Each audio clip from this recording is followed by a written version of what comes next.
بسم اللہ الرحمن الرحیم۔ 5 لوگوں کی قربانی قبول نہیں ہوتی۔ یہ 5 لوگ قربانی کر بھی لیں تو کوئی فائدہ نہیں۔ قربانی سے متعلق اہم معلومات جاننے کے لیے ویڈیو کو مکمل دیکھیے گا۔ محترم ناظرین، عید الاضحیٰ کے موقع پر قربانی کرنا کیوں ضروری ہے؟ قربانی کرنے سے کیا اجر و ثواب حاصل ہوتا ہے؟ رسول اللہ صلی اللہ علیہ وآلہ وسلم سے ایک دن صحابہ کرام رضوان اللہ علیہم اجمعین نے دریافت کیا کہ یا رسول اللہ صلی اللہ علیہ وآلہ وسلم، بتائیے کہ یہ قربانی کیا ہے؟ تو رسول اللہ صلی اللہ علیہ وآلہ وسلم نے ارشاد فرمایا، اے صحابہ، یہ قربانی تمہارے دادا سیدنا حضرت ابراہیم علیہ السلام کی سنت مبارکہ ہے۔ یہ سن کر صحابہ کرام رضوان اللہ علیہم اجمعین نے مزید پوچھا کہ یا رسول اللہ، پھر اس پر ہمیں اجر و ثواب کیا ملے گا اور نیکیاں کتنی ملیں گی؟ تب نبی کریم صلی اللہ علیہ وآلہ وسلم نے ارشاد فرمایا کہ جس جانور کی تم قربانی کرو گے اس جانور کے ہر ایک بال کے بدلے تمہیں ایک نیکی ملے گی۔ نبی کریم صلی اللہ علیہ وآلہ وسلم کی اس حدیث مبارکہ سے یہ بات معلوم ہوئی، اور ذرا حساب لگائیے کہ قربانی کے لیے جتنا بڑا جانور ہوگا اور اس کے اوپر جتنے زیادہ بال ہوں گے تو اس جانور کے ایک ایک بال کے بدلے ایک نیکی کے حساب سے نیکیاں بھی زیادہ ملیں گی۔ ناظرین، پیارے نبی کریم صلی اللہ علیہ وآلہ وسلم نے ایک دن اپنی پیاری بیٹی سیدہ فاطمہ الزہرا رضی اللہ تعالی عنہا ارشاد فرمایا کہ اے میری بیٹی فاطمہ، اٹھو اور قربانی کے جانور کے پاس رہو، یعنی آپ کے نام کا جو جانور اللہ تبارک و تعالی کی بارگاہ میں قربان ہونے جا رہا ہے تو اس جانور کے پاس رہو۔ یہ ارشاد سن کر سیدہ فاطمہ الزہرا نے وجہ دریافت کی کہ اے ابا حضور، اس میں کیا حکمت پوشیدہ ہے کہ میں اپنے جانور کے پاس رہوں؟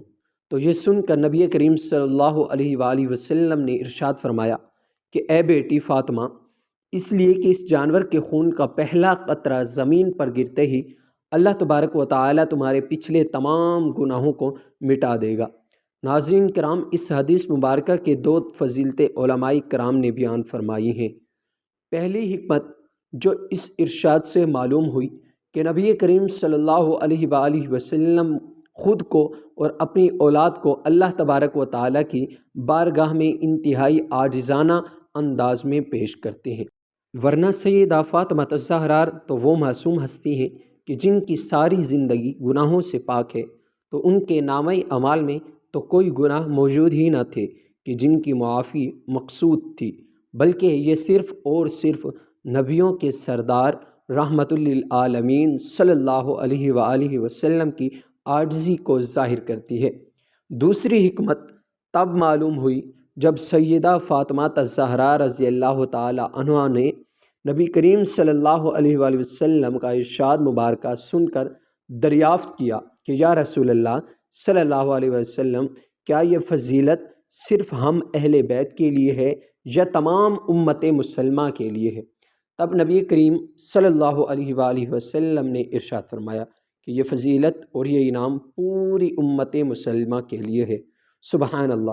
معلوم ہوا کہ جب کوئی شخص اللہ تبارک و تعالیٰ کی راہ میں جانور قربان کرتا ہے تو اس جانور کے جسم سے خون کا پہلا قطرہ جب زمین پر گرتا ہے تو اللہ تبارک و تعالیٰ اس قطرے کے ساتھ ہی اس شخص کے پچھلے تمام گناہوں کو مٹا دیتا ہے۔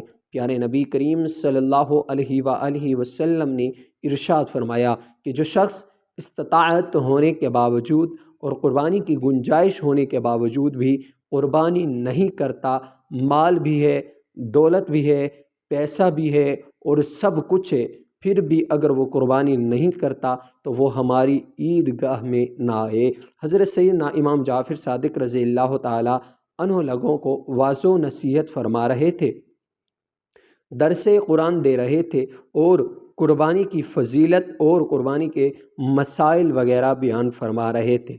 اس دوران آپ رضی اللہ تعالی عنہ نے ارشاد فرمایا، اے لوگو، ہر ایک مسلمان کی قربانی اللہ تبارک و تعالی قبول فرماتا ہے، لیکن سن لو کہ دنیا میں 5 ایسے بدبخت لوگ ہیں جن کی نہ تو قربانی قبول ہوتی ہے، نہ حج قبول ہوتی ہے اور نہ ہی کوئی نماز قبول ہوتی ہے۔ اس پر لوگوں نے سوال کیا کہ اے حضرت، آخر وہ 3 قسم کے بدقسمت لوگ کون کون سے ہیں؟ ایسے کون سے بدبخت لوگ ہیں کہ جن کی قربانی حج نمازیں قبول نہیں ہوتی ہیں؟ تو سن لو، نمبر 1، شرک کرنے والا۔ شرک کرنے والے کا کوئی بھی عمل قبول نہیں ہوتا، نہ نماز قبول ہوتی ہے، نہ حج قبول ہوتا ہے، اور نہ ہی قربانی قبول ہوتی ہے۔ اللہ تبارک و تعالیٰ کے ساتھ کسی کو شریک ٹھہرانا شرک کہلاتا ہے۔ اللہ کا دروازہ چھوڑ کر کسی غیر کے دروازے پر جا کر بھیک مانگنا، خیرات مانگنا، مشکلات کا حل مانگنا شرک ہے۔ دیہاتوں میں اکثر نادان لوگ اپنی کم علمی اور نادانی کے سبب بزرگوں کے درباروں پر جا کر شرک کرتے ہیں۔ ان سے کہتے ہیں کہ بابا جی ہمیں اولاد دے دیں، ہمیں روزگار دے دیں، ہماری مشکلیں حل کر دیں۔ ایسے نادانوں کو یہ بھی معلوم نہیں کہ وہ کتنا بڑا گناہ کر رہے ہوتے ہیں۔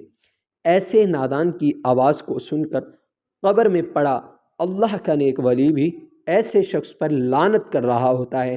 ایسے بزرگ بھی یہ کہتے ہیں کہ او لعنتی انسان، میں تیرا خدا نہیں، تو کیوں مجھے فرعون بنا رہا ہے؟ جس خالق حقیقی کے در پر میں اپنے سر کو جھکاتا تھا، جس سے میں ساری زندگی اپنی تمنائیں اور خواہشات مانگتا تھا، جس سے میں نیکی کی طاقت و توفیق مانگا کرتا تھا، تو بھی اسی رب سے کیوں نہیں مانگتا جو سب کو دیتا ہے؟ اس کے سامنے ہاتھ کیوں نہیں پھیلاتا جو تیرے خالی ہاتھوں کو، تیری خالی جھولی کو بھرنے کی اصل قدرت رکھتا ہے، اصل طاقت رکھتا ہے؟ میرے سامنے اپنا سر جھکاتے ہوئے کیا تجھے شرم بھی نہیں آتی؟ تو یہ اتنا بڑا گناہ ہے کہ اللہ تبارک و تعالیٰ کو چھوڑ کر کسی انسان کے سامنے سر جھکانا اور اس سے اپنی خواہشات کی تکمیل کی امید لگانا، اور یہی شرک ہے۔ تو میرے نبی نے فرمایا کہ اے صحابہ، شرک سے بچ جانا، اگرچہ تمہارے ٹکڑے ہی کیوں نہ کر دیے جائیں، پھر بھی شرک سے بچ جانا۔ یاد رکھنا کہ اگر شرک کرو گے تو تمہارے کوئی بھی عمل قبول نہیں ہوگا۔ ناظرین، کیا آپ جانتے ہیں کہ جب کوئی انسان زنا کرتا ہے تو اس شخص پر اللہ تبارک و تعالیٰ کو بے حد غصہ آتا ہے؟ اللہ تعالیٰ ثانی انسان پر غضب ناک ہوتا ہے، کیونکہ ایک مومن جب زنا کر رہا ہوتا ہے اس وقت ایمان سے خارج ہو جاتا ہے، اسی طرح ایک مومن جب چوری کر رہا ہوتا ہے اس وقت ایمان سے خالی ہو جاتا ہے۔ اس لیے اللہ تبارک و تعالیٰ ایسے انسان سے غضب ناک ہوتا ہے۔ مومن جب جھوٹ بول رہا ہوتا ہے، جب سودی لین دین کر رہا ہوتا ہے، جب نماز ادا نہیں کر رہا ہوتا، تو ایسی صورتحال میں اللہ تبارک و تعالیٰ انسان پر غضب ناک ہوتا ہے، لیکن اتنا نہیں ہوتا جتنا شرک کرنے والے پر ہوتا ہے۔